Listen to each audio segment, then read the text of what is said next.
grassroots level within several trade unions in the United States. And it's from that experience that I want to address you tonight. But first of all, I would like to point out that 2 days ago at midnight, once America's most powerful trade union, the United Auto Workers, who froze the auto industry in the U.S., occupied factories, and literally brought the capitalist system in the United States to its knees in the 1930s. That most powerful of unions went on strike again at midnight for the first time in 11 years. Yeah, definitely. And power to them. UAW workers at General Motors have gone without pay raises since they accepted a U.S. government brokered deal in 2008, when the economic crisis, the global economic crisis, brought GM to its knees and very near bankruptcy.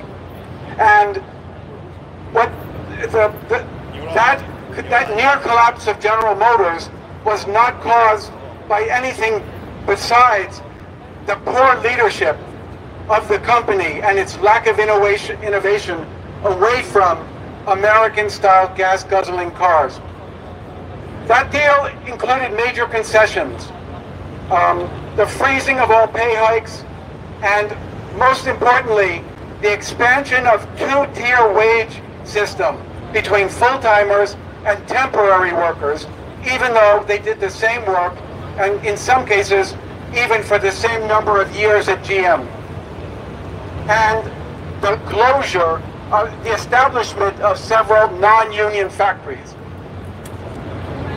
Meanwhile, it's worth pointing out that GM executives have steadily seen raises to their salary, and the CEO herself makes $22 million a year. So why am I relating this news from the U.S.? It's to explain the relevance of two overriding principles of trade unionism. The first one being solidarity as expressed in an injury to one is an injury to all. And the second being the critical importance of democratic process in decision-making and organization within the trade unions themselves. The principle of solidarity extends across borders and between workers of all races and creeds. But I relate it specifically to the United Auto Workers' acceptance of a two-tier system whereby they sacrifice the interest of a whole section of the workforce at General Motors.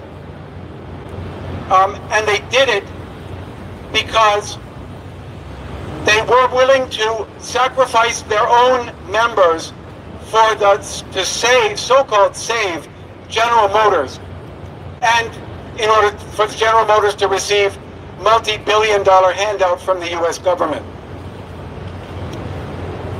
So solidarity, the principle of solidarity was violated by the United Auto Workers in that sense when they accepted the deal.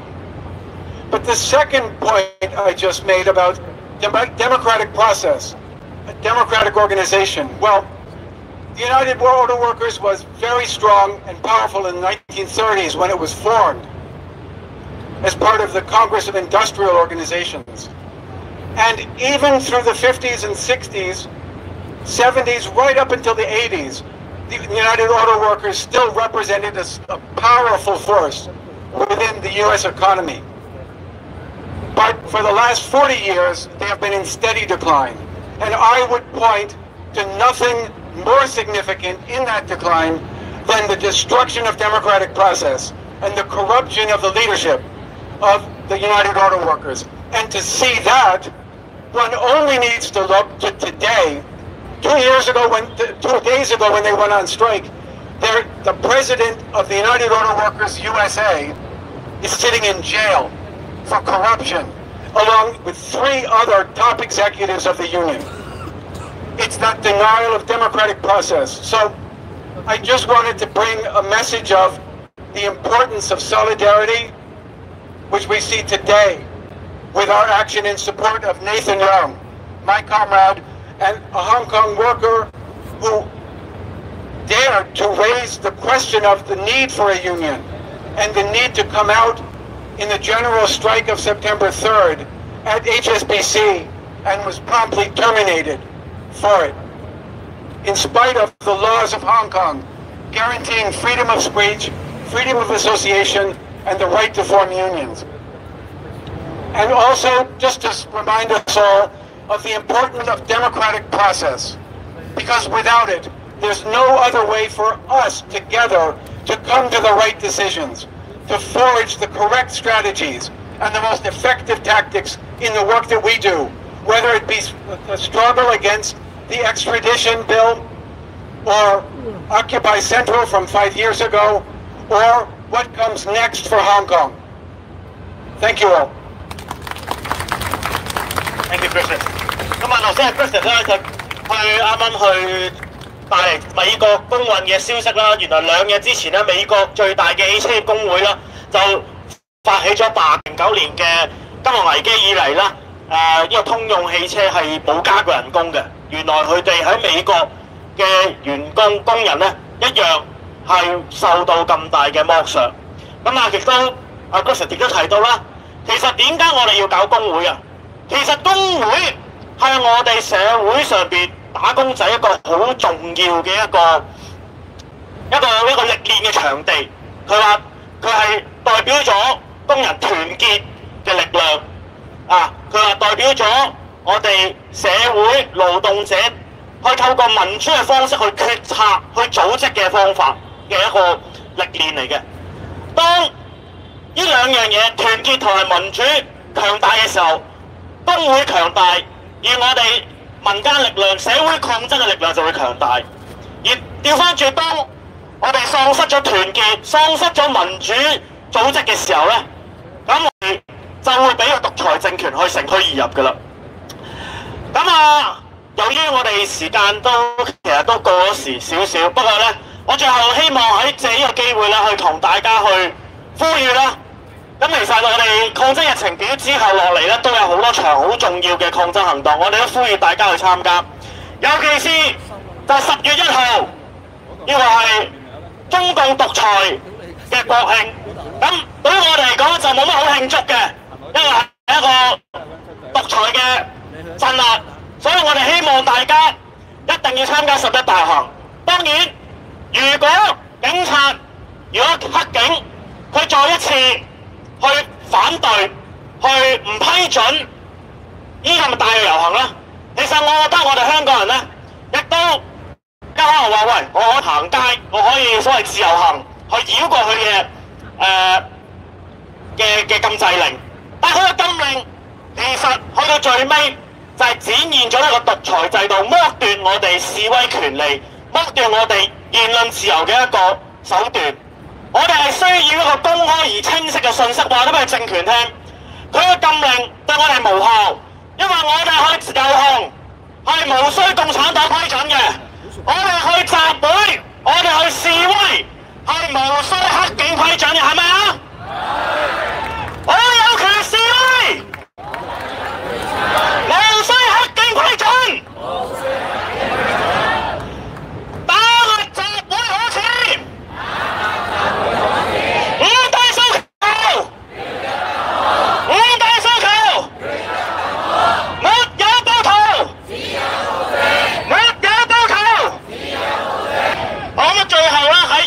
因為我哋始終有好多外國嘅媒體好關心 Nathan 呢件事啦，梁禮邦呢件事啦。咁我最後亦都希望去用英文啦，去總結我哋今次嘅活動嘅。I recap in English about our protest today. We're here today to stand in solidarity with Nathan Leung, an outsourced worker for the HSBC gas service team in Hong Kong. He was sacked on the 5th of September for organising a trade union for his sector, and also for taking part in a general strike on the 3rd of September, which is part of the mass protest against authoritarian rule and police brutality in Hong Kong. His dismissal is one of the several cases where big companies in Hong Kong are trying to deprive workers of the right to strike and to participate in the historic mass protest, with similar cases at Cathay Pacific, MTR, and other companies. 2 days after the September 3rd strike, the labor outsourcing company of HSBC, who told Nathan that HSBC decided to fire him on the grounds that he broke one of the so-called confidentiality code, that they did not allow staff to publicly reveal that they work for HSBC. Now this is an absurd and undemocratic practice for several reasons. For one, HSBC is one of the biggest companies and employers of the financial sector in Hong Kong and the world. Therefore, its relationship with the Chinese regime and the local Hong Kong government is a matter of public interest in the current mass protest. Secondly, it is impossible not to mention the company one works for in the process of organizing a trade union. It is clear that his dismissal is part of a wider crackdown against freedom of speech and the freedom of association, which are all written into Hong Kong's laws. Now, the labor outsourcing company offered Nathan an alternative position elsewhere on the condition that he will not protest against HSBC's dismissal or make further mention of HSBC and its actions towards him. This was unacceptable as it amounted to a gagging order and would mean that he consented to the undemocratic infringement of the right to set up a union and to participate in legal and peaceful protest. He therefore refused to accept this and instead intend to continue to work for the establishment of a democratic and fighting trade union for the banking and finance sector workers in Hong Kong, and to defend our rights, including the right to free speech. HSBC, along with other big companies in Hong Kong, has submitted to the Chinese dictatorship time and again under its economic and political pressure. For example, under the pressure from the China's liaison office in Hong Kong, the bank decided to stop placing an advertisement with Apple Daily, a media group allied with the democratic opposition. Since the beginning of the pro-democracy mass movement in June, the Chinese regime has increased its connections with HSBC. In August, Chinese state-owned enterprise Ping An Insurance became the largest shareholder of HSBC. Soon afterwards, 3 top managers resigned and HSBC published a pro-government advertisements in newspapers, accusing Hong Kong protesters of so-called conducting violence and damaging social order.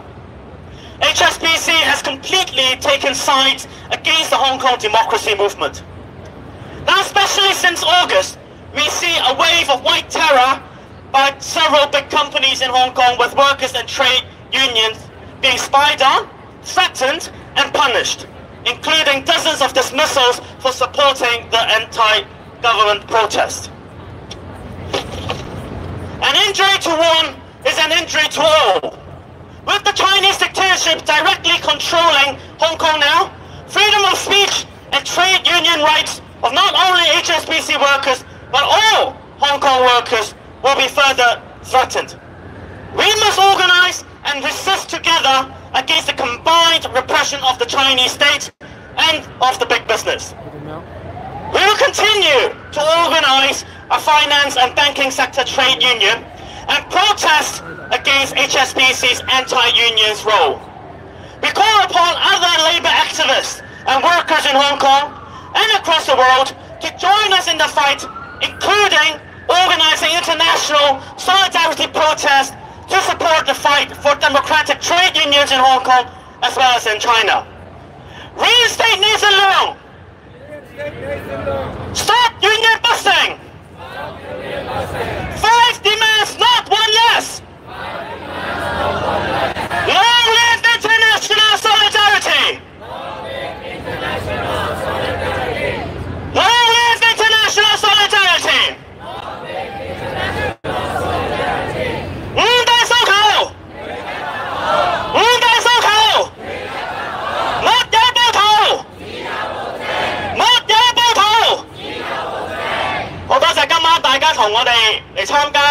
聲援 Nathan， 聲援所有喺今次嘅運動入邊，因為資方嘅白色恐怖受打壓、受禁言、受到辭退嘅所有打工仔，我哋都希望喺度，希望所有嘅，如果你哋喺職場、喺公司受任何嘅壓迫、恐嚇，甚至係打壓嘅話咧，我哋一定要組織起嚟，可以揾我哋，可以揾 Nation， 我哋團結就係力量。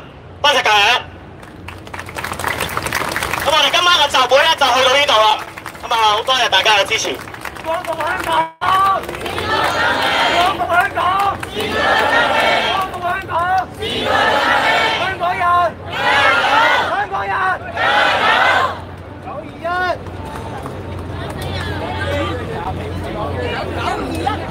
唔見人！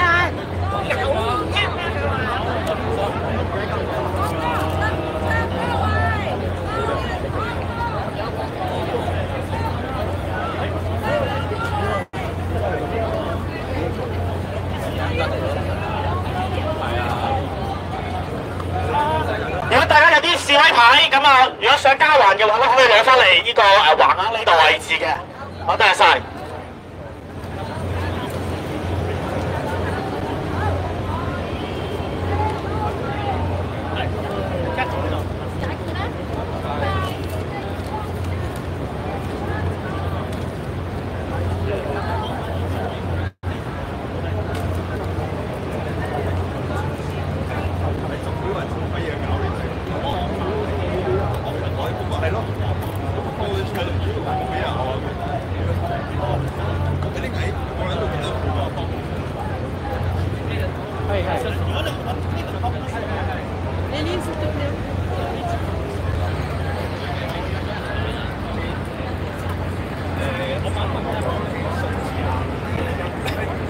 市民咧就太單純啦，我覺得嗱，咁我冇意思嘅，開心講錯，開心得太早嗱，咁樣唔好誤會我嚇，咁佢係啦，咁大家應該明我咩意思啊？咁無端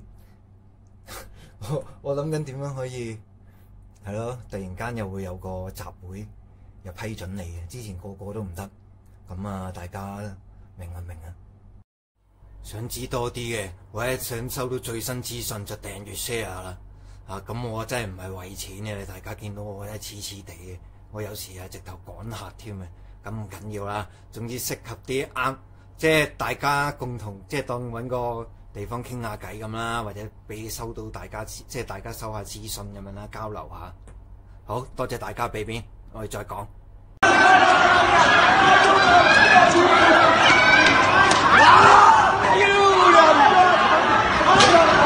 最中意買啲藥袋，即係鋤強扶弱啦。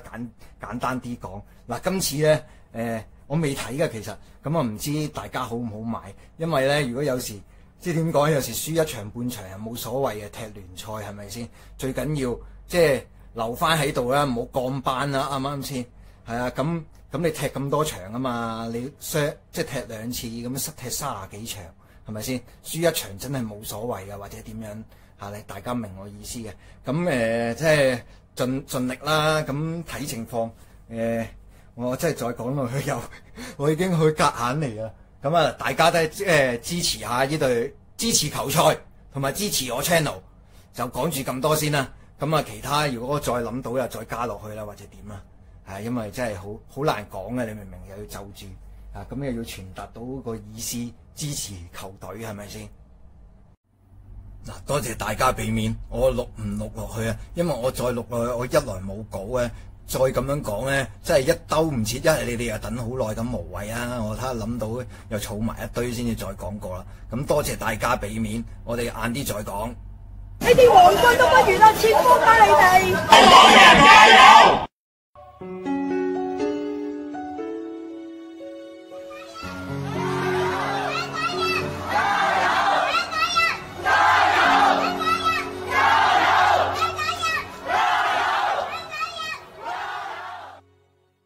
！Be water, my friend.